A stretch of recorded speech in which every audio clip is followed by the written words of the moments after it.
Il se présente comme candidat à la mairie de Mont-Saint-Hilaire. M. Jean-Luc Maltais est avec nous. M. Maltais, bonjour. Bonjour. Bienvenue à Point de vue. Merci.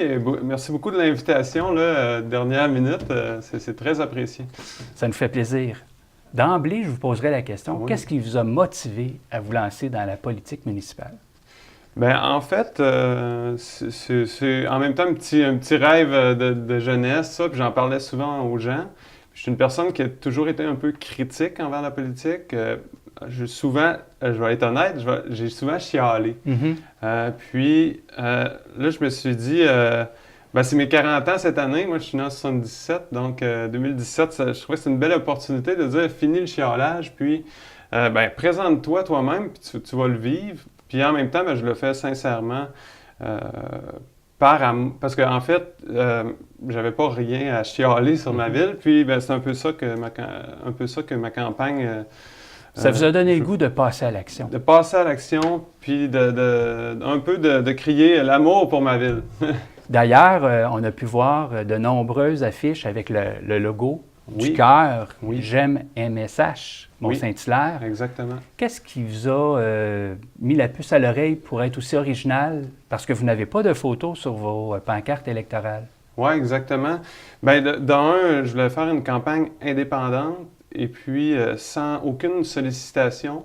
Un peu pour le principe qu'avec tout ce qui s'est passé dans les dernières années, le financement politique, tout ça, évidemment, c'est des fonds qui viennent de ma poche, mais ce que je veux expliquer, c'est en fait, je voulais faire aussi une campagne de type démarche artistique avec des pancartes maison, tout ça. Puis évidemment, y appliquer mon visage. Puis aussi, je voulais faire totalement différent. D'accord. Et souvent, ce qu'on retrouve, c'est des pancartes un peu de type courtier immobilier ou, tu sais, on les mélange là, parmi oui, tous ceux ça. qui sont sur la ville. Là. Puis mon désir profond en politique, dans cette élection-là, en fait, il y en a qui ont pu dire « Ah, il va diviser le vote », mais en fait, moi, ma clientèle que je vise, c'est ceux qui ne votent pas. Puis je voulais essayer de créer un certain intérêt, une curiosité, puis que les gens puissent s'intéresser à c'est quoi qui se passe, il y a des cœurs dans ma ville. Donc vous avez ciblé là, la clientèle de 40 ans et moins qui ne votent pas ou qui sont un peu désillusionnés de la politique municipale. Oui. Qu'est-ce que vous avez à leur dire aujourd'hui? Là? Parce que Jean-Luc Maltais,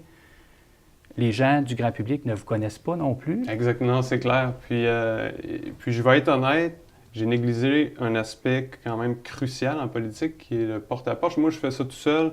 Fait que là, j'ai passé beaucoup de temps sur mes pancartes, tout ça. Puis même quand j'étais petit, je m'impliquais. Là, je pars chez nous, je posais des pancartes pour les partis, pour des élections provinciales.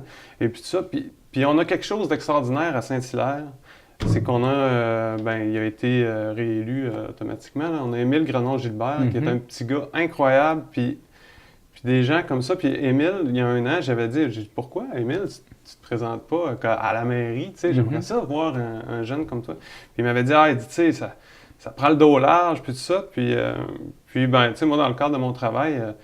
Est-ce que ça vous a inspiré, ça, le fait de voir un jeune conseiller? Oui, définitivement. Moi, à chaque fois que je croise Émile, tu sais, il est super sympathique, on a des bonnes discussions, tout ça. Puis puis j'aimerais ça, c'est sûr que, je suis un gars, mais j'aimerais ça aussi voir plus de femmes aussi impliquées, comme ce qui se passe à Montréal en ce moment avec Valérie Plante. Je trouve ça exceptionnel.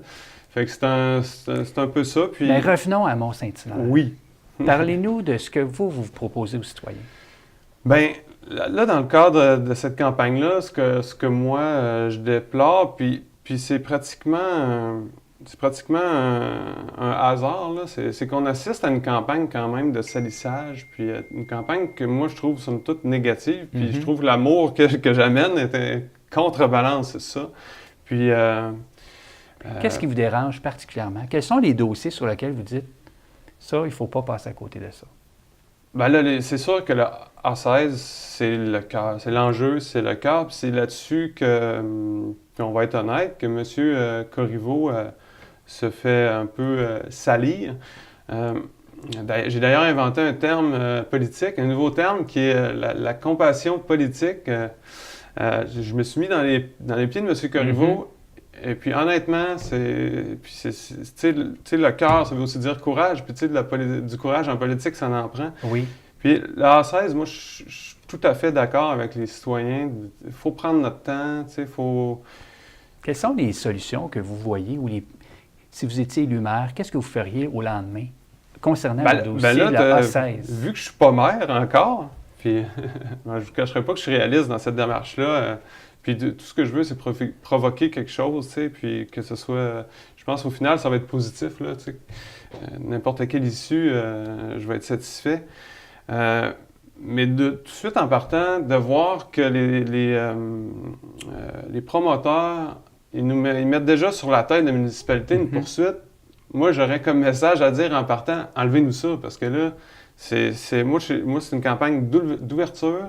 Je veux des discussions avec les promoteurs, avec les citoyens, les plus environnementalistes. Je veux de tout. Vous désirez susciter la discussion, d'abord et avant tout, pour que les gens aient la bonne information? Ben, ce que j'aimerais, ce serait évidemment, on m'a qualifié d'idéaliste et rêveur, mais j'aimerais ça un espèce de consensus où on aurait un issue gagnant, que les promoteurs y trouvent leur compte, que les citoyens dans cette zone-là y trouvent leur compte, parce que je le comprends, la densification dans ce secteur-là, puis rajouter des voitures, puis tu sais, on est en train de vivre un changement dans les transports, mais on est vraiment pas encore là, puis de rajouter moi, j'aimerais ça, un projet peut-être différent. Parlons-en du transport. Il y a de plus en plus d'embouteillages à Mont-Saint-Hilaire, sur la 116, entre autres. C'est quoi les solutions ou les projets que vous voyez qui pourraient être mis de l'avant pour atténuer la circulation? C'est certain que moi, personnellement, je trouve on a quelque chose de fabuleux. On a la gare. Et puis, il y a eu toutes les consultations publiques, il y a l'air TOD et tout ça. Là où je trouve que c'est un peu dommage, c'est qu'on est pris avec le CN. Moi, je pense que un peu ce qui se passe avec le REM, si on pouvait avoir un système de rail léger qui relierait, exemple, Saint-Hyacinthe à Montréal, bien, ça, je pense que si on peut déjà comme...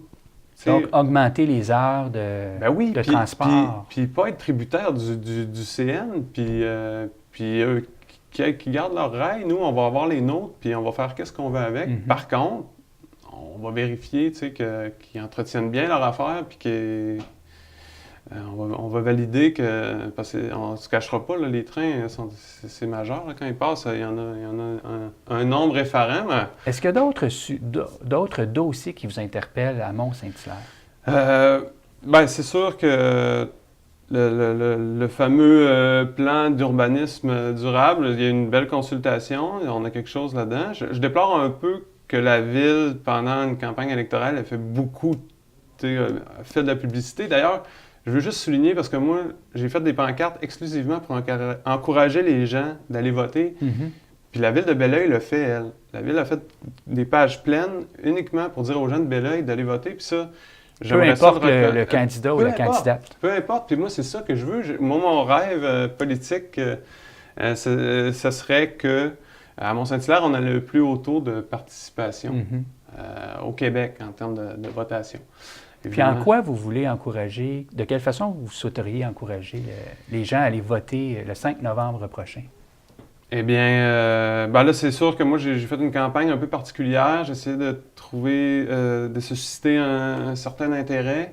Là, je rentre en phase finale. Je me suis fait faire des petits signets de remerciements pour les gens. Puis là, je m'en suis fait faire 500. Puis je veux que, parce qu'évidemment, si je ne suis pas élu, que les gens se rappellent que la politique peut être faite différemment. Puis si jamais, ça a servi à donner à une personne une idée, puis qu'un jour, cette personne-là va faire de la politique, je serais content. Fait que là, mon défi que je me donne à moi-même, ça serait de trouver 500, je dis 500, mais mettons exemple, parce qu'il y a des gens que je vais leur donner, parce que je vais leur remercier de m'avoir aidé.